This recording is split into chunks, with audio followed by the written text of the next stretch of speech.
There's over $1 trillion of waste in supply chains today.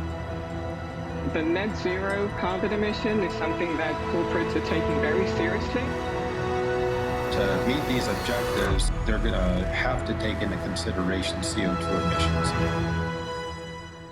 Hey, and welcome. This is Net Zero Carbon, the show at FreightWaves, where we focus on decarbonization and we attempt to enlighten and sometimes entertain our listeners, always focusing on sustainable supply chains. Today, I have the guest of honor, Cody Horchak, founder of Realized Truck Parking, joining me. Cody, how are you? I'm doing well, Tyler. Pleasure to be here, and thanks for the invite. I'm really excited to have you on. One, because you're another Nashvilleian, which is always fun to talk about. So we could probably fill this whole time just talking Nashville things, but we won't bore listeners there. Let's start with your backstory. Who are you? Where'd you come from? And give us the overview of Realized Truck Parking. Absolutely. So, we could definitely talk about Nashville for a while, but spare all the positive details why everybody should move here or live here. So my name's Cody Horchak. I actually moved to Nashville from Chicago a few years ago. While in Chicago, I started my first company. It was a company by the name of Zerv, which connected phones with physical assets. So opening doors, gates, turnstiles, cars, you name it. It was a technology company that catered to transitioning keys from your pocket to your phone and then empowering the physical world to communicate with your phone. Have since exited that company and recently started Realized Truck Parking. And Realized Truck Parking is catering to the lack thereof secure, public, safe truck parking around the world. You know, that I think there's no surprise that there's 3.5 million trucks on the road, less than 300,000 truck parking stalls. So we are bringing on truck parking spots at warp speed. And at the same time, we are doing some fun things like electrification so that when trucks become electric or an alternative fuel, we will be there to support that transition as well. That is an exciting problem to be solving. And I think I see the link there maybe between what Zerv did and your background, maybe with the keys or the gates into how you landed on Realized. But maybe you would answer this question, or could you answer this question? What's your background? Were you a technology guy? Were you the digital, was it your baby from an engineering, a software standpoint? Or are you the idea guy and always connecting the dots? My background's finance. So out of college, I was in banking for a few years, and I've always been an ideas guy. So I see a problem. I like to think of ways to solve the problem. And if the idea to solve the problem was good enough, I turned it into a company, and that was my first one. And that was all around the inefficiencies of sharing keys and badges and fobs and all that fun stuff. And then through Zerv, we did come across some challenges within logistics. We did have logistics partners in Zerv technology. It was just a seamless transition when exiting that company. What was next on the horizon? New trucking, new logistics, new parking, very well, and it just cohesively came together. You rarely hear founders jump right into the next thing where that's an immediate, apparent opportunity. But why did the lack of truck parking stand out to you as such a big issue worth solving? Well, honestly, it's an easy issue to solve. Some would argue with that, but we are just taking a very unique approach. So what we title ourselves is flexible truck parking, and we're the first and only in the market. And what that means is, think we work for truck parking. We go in and we lease underutilized assets, typically big state fairgrounds, convention centers, racetracks, motor speedways, stadiums, amphitheaters that are only used a few days a year, most of the time owned by state. We lease them and we turn them into a truck parking lot. So we can go much faster than others. And so it came across the problem, and I was like, well, this is an easy solution. There's a lot of states who own a lot of real estate, conveniently located right off a highway, surface lots zoned and permitted for parking, including heavy vehicles or heavy equipment, and just connected the dots. And I was like, let's try. And we opened our first location at Las Vegas Motor Speedway about 2 months ago. are just crushing it with occupancy. Our biggest amenity is security. We have 24/7 security on site, so drivers love that. We also cater to a higher standard where a driver comes in, we say, thank you so much. It's a pleasure seeing you today. Can we get you a water? Can we get you a Powerade? Have a free shower? Go use the luxury restrooms. And even better, if you want to leave your truck and cargo here, we're going to treat it as if it's our own. We're going to have eyes on it the whole time. We're going to make sure nobody messes with it. Go enjoy the life of the city, whether that's restaurants, movies, hospitality, you name it. And so drivers really, really like that. And we're excited that we're creating a new standard for truck parking, and we can open up facilities way faster. We open Las Vegas Motor Speedway in 24 hours. And in the next 60 days, we're going to have another 13 locations across numerous states: Tennessee, Georgia, Kentucky, North Carolina, Texas, California, New Hampshire. There's a few others, but it's hard to but so we're going to have those all open. And once again, we'll open them in 24 hours. And we hope to have 75 lots in total between now and December 31st. So, man, that's exciting growth. And you're front running so many questions that I have here, because we could take this a bunch of different directions. I always end up focusing on emissions and alternative fuels, but the S in ESG is really important here, because we're talking about drivers, and you just laid out a lot about driver experience and why this model would be superior to what drivers typically have to do. And I think our listeners would not be surprised, right? If you're driving down highways, you see trucks parked because there's no parking available. You see drivers sleeping in their cabs, and sometimes they're owner operators and they invest in that, and that's their lifestyle they choose. And it can be really comfortable in some of those cabs because they just live life on the road. But I wouldn't say that's the standard for the industry. I would say there's a lot more drivers who are in cabs that are not ideal living quarters, that are really comfortable for them, where they would prefer to be if they had another option. So it's clear that the problem is there.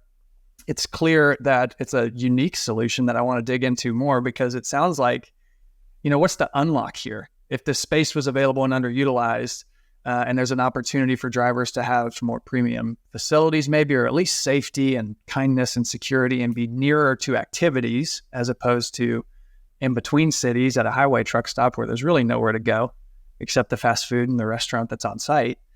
It sounds like it solves a lot of those livability issues that drivers might experience. So what's the hardest part of executing that? Is it a technology play? Is that where the Zerv background came in? Or is it having access to get the spaces and tie it all together? No, I think the most difficult part is just we're new. So it's building that brand, that reputation, and then scaling that reputation while maintaining the equivalent standard. So that's probably the most difficult part. Finding locations, simple. We're very connected with all the venue management companies, all the states. We got venues for years to come. And that's part of our commitment between now and 2030 to open 800,000 truck parking spots for parking. So currently there's only 300,000. And how many years did it take to build that? We're going to open 800,000 in the next 7 years. So we're on a sprint, and we have the venues to support that. But back to your question, the hardest part is really when you do something that is so disruptive, aka the social side of what you just mentioned, where drivers are actually treated with respect. Drivers are appreciated. Drivers come in and they know somebody's looking out for them. They're not going to treat them bad. They're not going to try to take advantage of them. They're not going to do those things.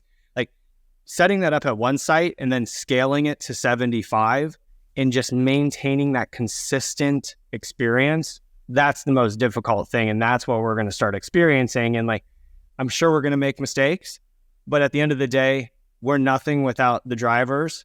The world is nothing without drivers. And we just want to provide a level of customer service, appreciation, and safety that they should have been having for the last few decades.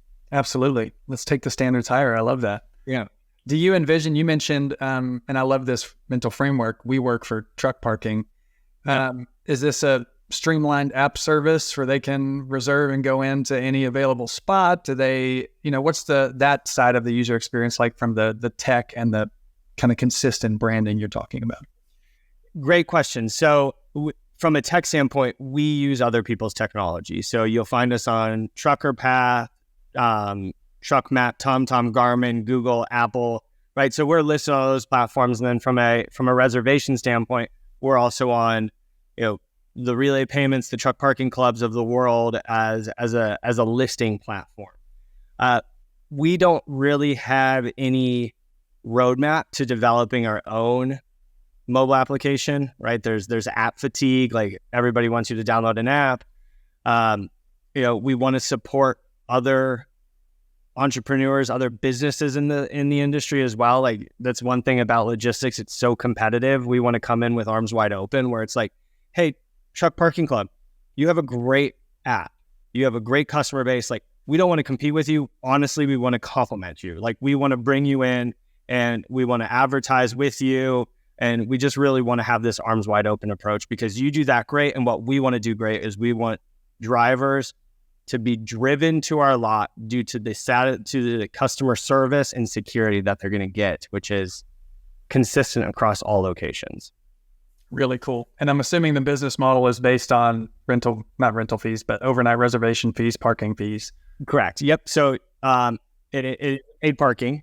You can do daily, weekly, monthly. Some of the locations only allow daily because it's a venue that has some restricted dates. Other ones don't have any restrictions, so we sell monthly and even in some situations annual parking contracts for fleets that are looking to just have a secure facility to park their assets.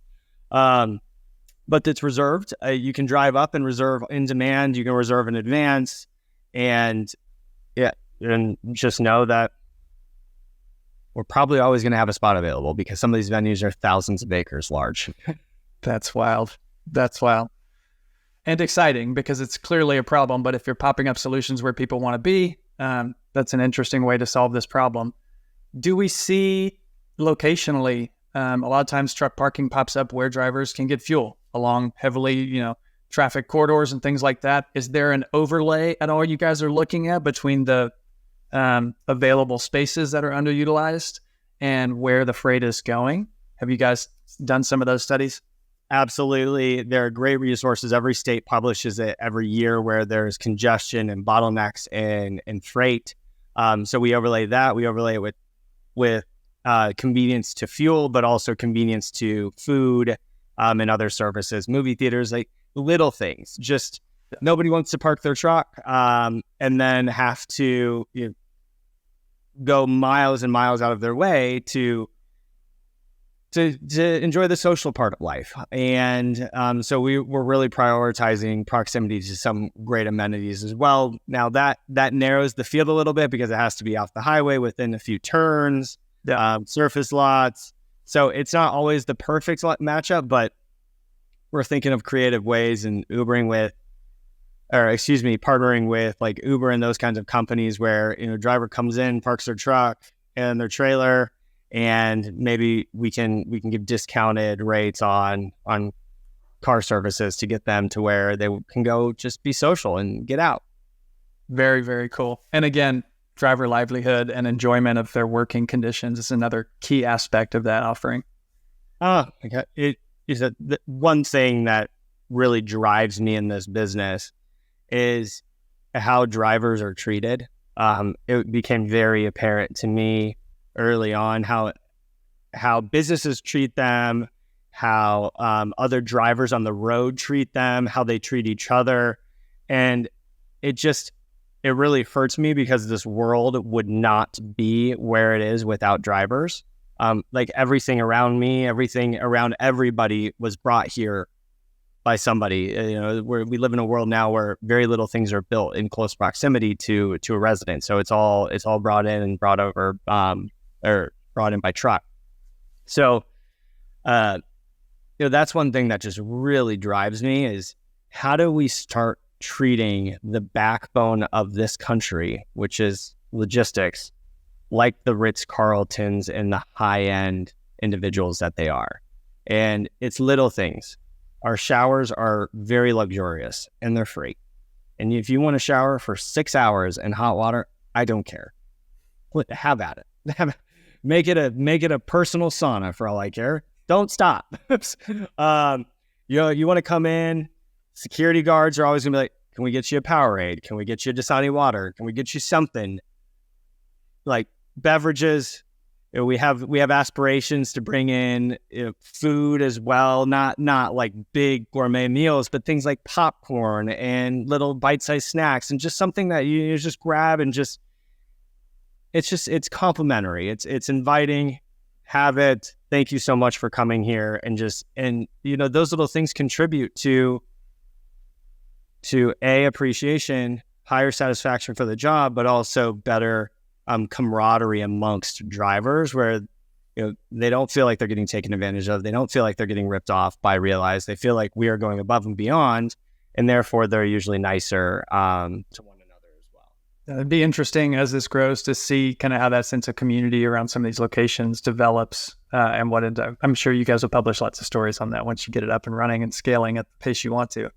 That would be a dream. If Realize truck parking locations could become a micro community where everybody comes in, they come together, and if we could bring in cool amenities as well, like where just people congregate there and they get to know each other and they build relationships and they build additional business opportunities and collaboration, like that's the dream. That's exciting. Talk to me a little bit about, I know there's a ton of focus on this from the government perspective, right? DOT sees it as an issue. I believe there was a White House announcement recently. Do you care to speak about some of the focus that this issue is getting at a governmental level? Yes. So we've been endorsed at the highest levels of the government, both federally and at the state level. And we've accepted a challenge, and that challenge is adding 800,000 truck parking stalls over the next 7 years, but at the same time, partnering with the government to electrify 200,000 of them. So that is a big challenge.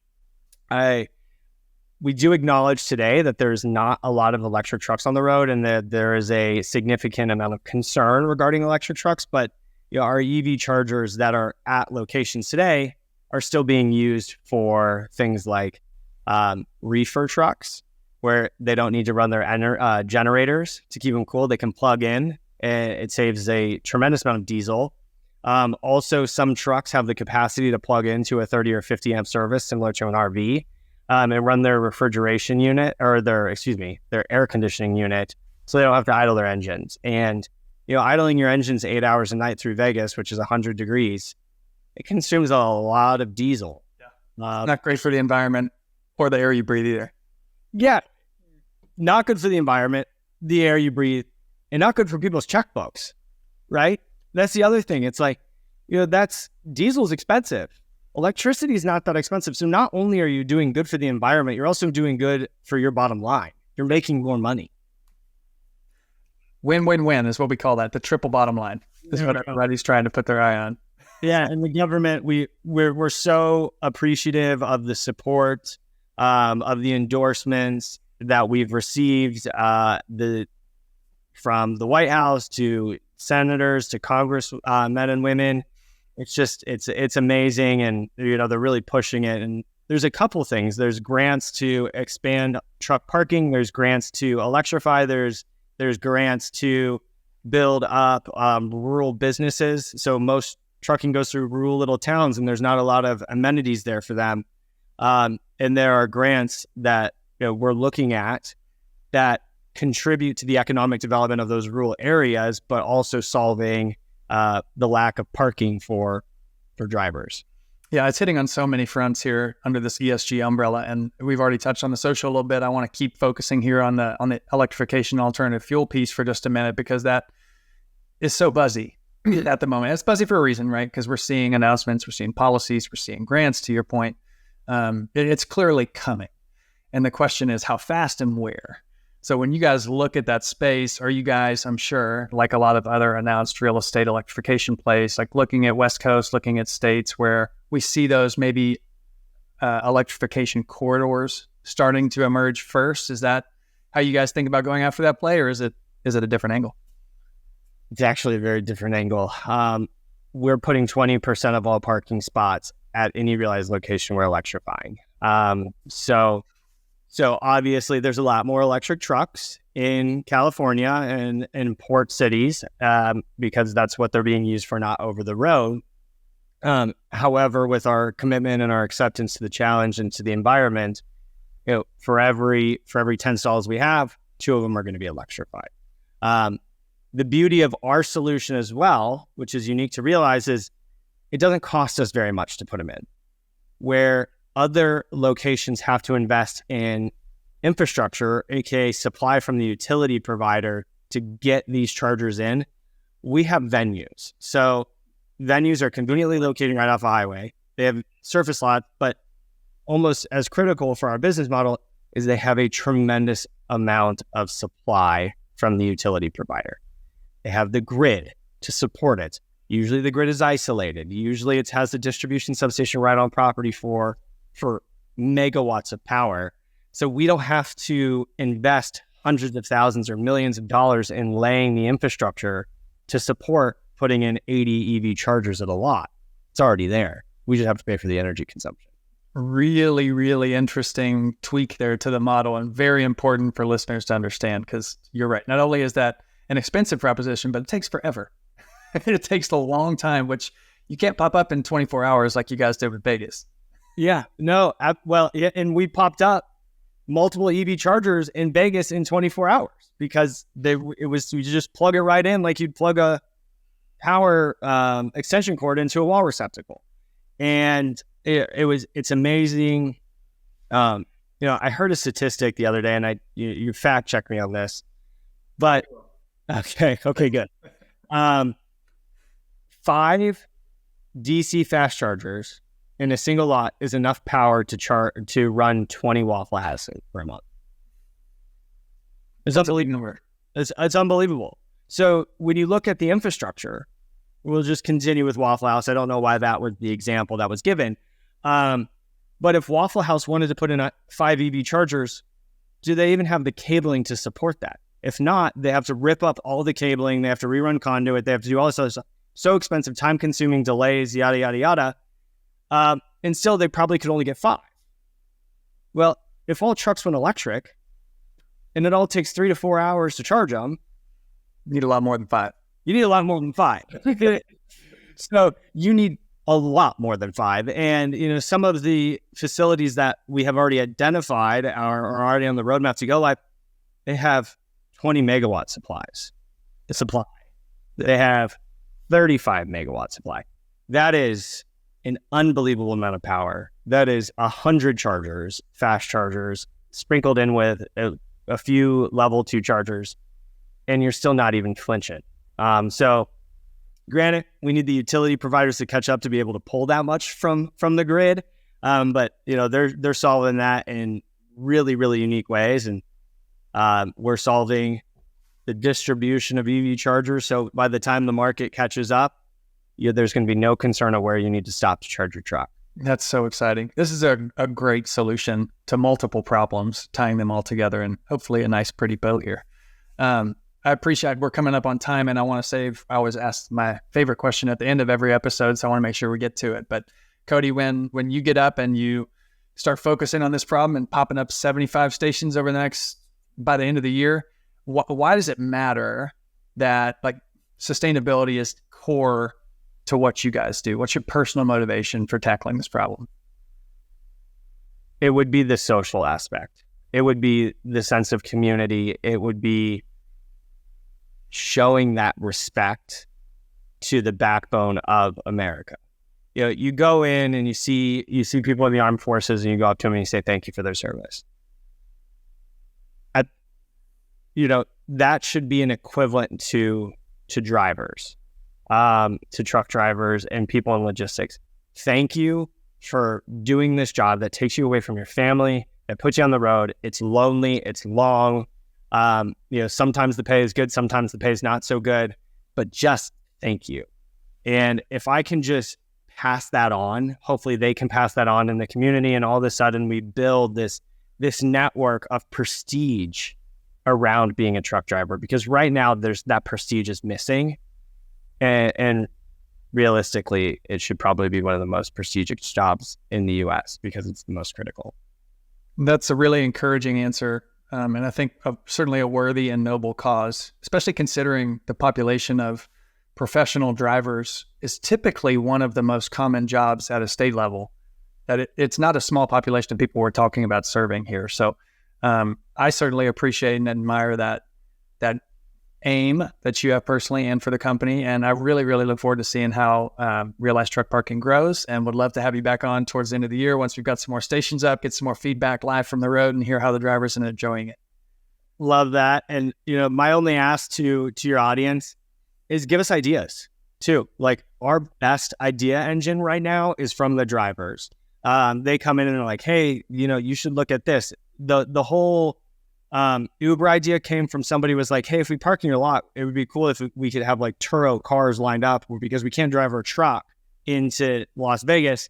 So maybe we rent a car for 2 hours and we take it down to the strip, or we take it out to go hiking or whatever the case may be. These are ideas. Like, we love this. We're building a community. We're not like, there's a business aspect to it, but more importantly, there's a community aspect. So, great points. How can we point listeners to reach out and provide that feedback? What's the best way for them to get in touch with you or Realize Truck Parking? Definitely our website. So our website is werealize.io, and that's WEREALIZE.io. So that's kind of the parent website. You can find specific sites on there, or if you're in market, you can just Google Realize Truck Parking, and then the closest one in proximity to you will come up. But ideas, please, any and all. We will definitely link to all that in the show notes as well, and make sure people can find you and submit some of those questions. Cody, thanks for taking the time to talk to me and the listeners. Admire and encourage what you're doing, and can't wait to talk again. Thank you, Tyler, for having me, and really excited for this journey that we can build together here. Cheers. Take care. There is over $1 trillion of waste in supply chains today. The net zero carbon emission is something that corporates are taking very seriously. To meet these objectives, they're going to have to take into consideration CO2 emissions.